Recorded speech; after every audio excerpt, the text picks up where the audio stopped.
So yun mga kalpan, no, magpapalit nga pala tayo ng K-Works na Redigree na pulley stock.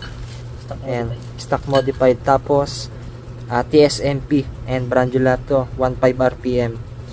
Tapos stock bell, stock lining, and then clutch spring TSMP rin na 1.2. Pero magtotono pa rin tayo.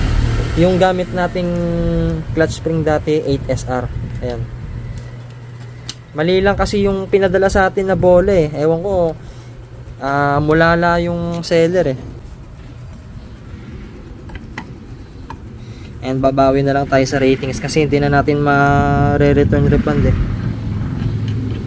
Dahil tawag dito, wala na akong time.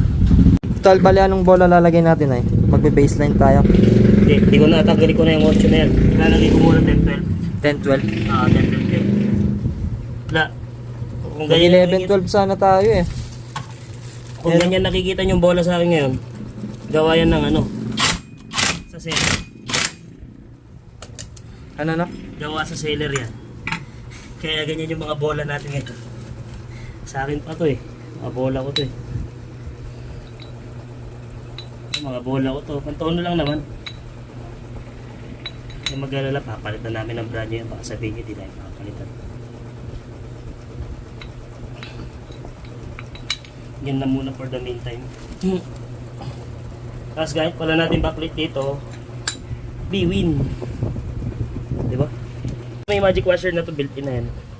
Kahit di ka na mag-tuning washer, no? Pero depende pa rin. Sa hihingin ng ano. Sa lagi kasi luma yung belt natin. Kaya tingnan ko muna kung maghihingi pa siya ng washer. And bali nakabit na. Kunwari stock lang tayo. Di ba?